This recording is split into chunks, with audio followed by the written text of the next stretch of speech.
Hi, this is Dr. Gwen Fisher in Psychology 440, Industrial Psychology.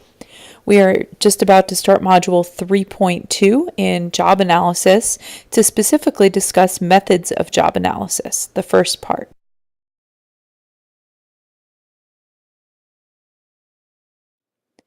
The agenda for this module is to first identify different types of job analysis, and then secondly, to describe specific methods of job analysis. In this module, I will review 3 different methods. These include observation, participation, and interviews. In my discussion of these 3 methods of job analysis, I will also be describing both advantages and disadvantages of each approach. It's important that you take notes on the advantages and disadvantages and also learn that. By the end of this module, you should be able to identify the 2 primary types of job analysis, know various methods for conducting a job analysis, and as I just mentioned, be able to identify both advantages and disadvantages of each approach. So first, let's just briefly review what job analysis is and why it's important. We have a couple quiz questions embedded in the module for you, simply by way of review. The process of defining a job analysis in terms of its component tasks or duties and the knowledge, skills, and abilities or other characteristics that are required to perform the job is really what a job analysis is all about. There are 2 general primary types of job analysis. They fall into the categories shown in blue here: a work-oriented job analysis, as well as a worker-oriented job analysis. Another name for a work-oriented job analysis is a job-oriented or task-oriented job analysis. In this type, what the job analysis is really focused on is the nature of the job, the nature of the work. So it involves breaking the job down into the component parts. Recall from the prior module, we talked about elements, tasks, and so forth. And so what a work-oriented job analysis includes are task statements based to describe what a worker actually does. Then to list the tools that are used to perform the work. And lastly, to describe the context in which work or the job takes place. A worker-oriented job analysis focuses more on the person doing the job than on what they are doing. In a worker-oriented job analysis, the focus is on the attributes or characteristics of what a worker needs in order to be able to perform. So here is a list of steps related to conducting a work or job-oriented job analysis. The first step is to identify what are the tasks that the worker performs. Step 2 is to specifically write down task statements and describe both the action as well as the object. In other words, what does the worker do? And then to whom or to what is the action done? Answering questions like when, where, why, and how. So the what is the action part, and then the other questions relate to the object. The third step is to have subject matter experts rate the task statements. Subject matter experts are people who are really familiar with what the job entails. People who know the job very well will rate each of the individual task statements in terms of how frequently the task is performed, and secondly, how important is the task for the job. It's important to have both ratings of frequency and importance to capture really collectively the essence of the job. Here is an example of a task inventory approach. In this task inventory, you can see on the left the list of tasks like operating the cash register, taking drive-through orders, cleaning the work area, and so forth. A checkbox to indicate whether it's part of the job. A rating of importance on a scale from 1 to 5, presumably with a low number meaning not very important, and 5 being absolutely critical and very important to the job. And then in the final column, indicating what percentage of time the worker spends doing the job. In conducting a worker-oriented job analysis, again, which is in contrast to the job-oriented type, here the focus is not on tasks, but instead on the knowledge, skills, abilities, and other characteristics, the KSAOs, that the individual is supposed to perform. So earlier I defined what knowledge, skill, and ability include. Other qualifications may include education, experience, personality, or interest. So we have, again, a couple quiz questions embedded in this module just for you to get some practice testing your own knowledge. So a worker-oriented job analysis, to do this well, you need a common set of terms to be able to compare across jobs. An example of this is what's called the job element method, which is something that has been recommended by the Office of Personnel Management.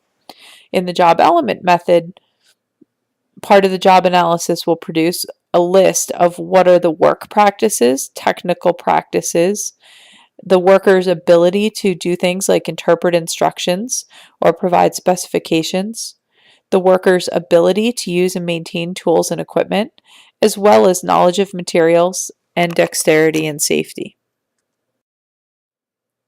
So where does job analysis information come from? Just a few moments ago, I mentioned SMEs, or subject matter experts. These are people with knowledge about how the job should be performed or exactly what the job entails. Subject matter experts might be people who already work in those jobs. That's what we mean by incumbents. They could be supervisors who oversee work done by these people. Or it could be others who have relevant perspectives, such as managers or maybe customers, depending on the nature of the job, or maybe somebody who used to do the job. It's important to try to obtain a representative sample of subject matter experts. Why do you think that's important?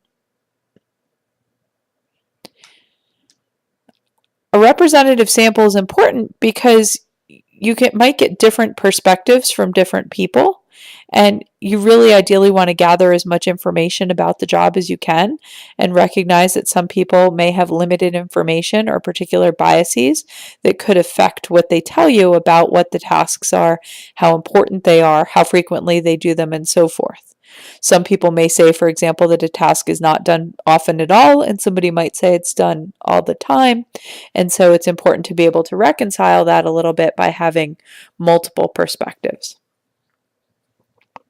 It's also useful to have a representative sample so you can look across different levels of job competence or job performance so that you have variety and maybe who does the job well versus not so well, as well as different perspectives with regard to characteristics of the workers such as race, gender, education, and so forth.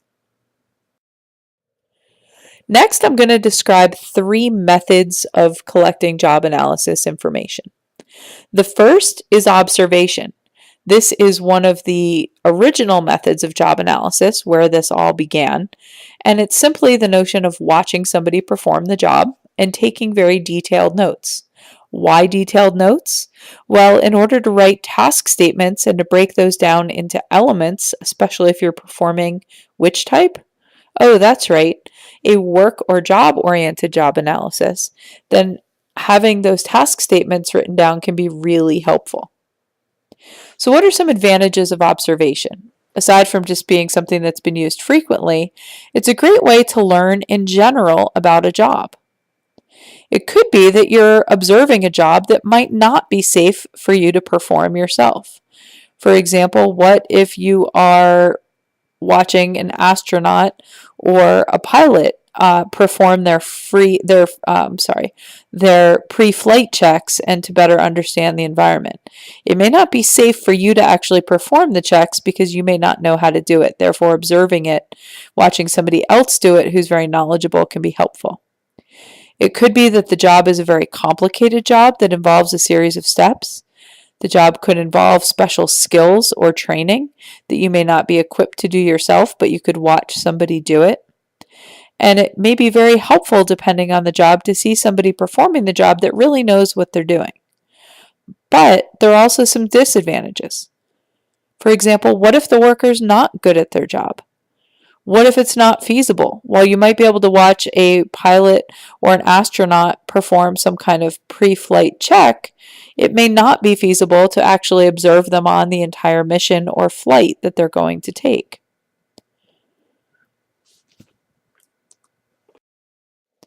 The second method of job analysis is participation. This is where you actually get to do the job and try it out yourself. First of all, it could be really fun to do this. And secondly, you get to experience the job firsthand and get a sense of what it's really like to do the job. What does it feel like? And by performing the tasks yourself, it might be particularly salient to you in terms of what it is that you're needed to do. However, it may not be safe to perform all jobs. Secondly, jobs might require special skills, training, or education that only those who are already in the job have to be able to perform the job. It can also be time-consuming to participate in the job and have the opportunity to observe lots and lots of different things. For example, imagine that you are interested in the job of a surgeon. Not only would you not necessarily have the skills and training to be able to do that job, surgery might look very different if it's brain surgery compared to, say, gastrointestinal or stomach surgery. And so by only doing either if it's observation or participation, in some jobs, if you only see part of it, you may not get a sense of all the different parts of the job and what is involved. So when would this really not be a good approach? Really comes down to safety. The third method of job analysis that I'd like to talk about is interviews. This is where you have the opportunity to talk to people who are doing the job. Using a structured set of questions, in other words, the same set of questions with multiple people, you can talk to people doing the job, people who have done the job in the past, perhaps talk to a human resources manager if they're familiar with the job. Maybe they developed the job description or have other job analysis information available. You could talk to people who train workers in the job or talk to managers. Interviews are a wonderful way to gather a fair amount of information relatively quickly. However, it's important to interview multiple people doing the job. Why do you think that is? Again, workers may really differ in their knowledge of the job, their ability to perform the job effectively. By getting multiple perspectives, you can really work out those individual differences across workers. Not all workers may agree or provide you with consistent answers to those questions. So again, by interviewing multiple people, you get those multiple perspectives. Additionally, different workers may do the job or perform the job in different ways. And by interviewing people, you may get a sense from some in terms of what's important relative to others, and also look for an agreement among the people you interview. That concludes this particular segment of Module 3. In the next segment, we will continue to talk about additional methods of job analysis. Thank you.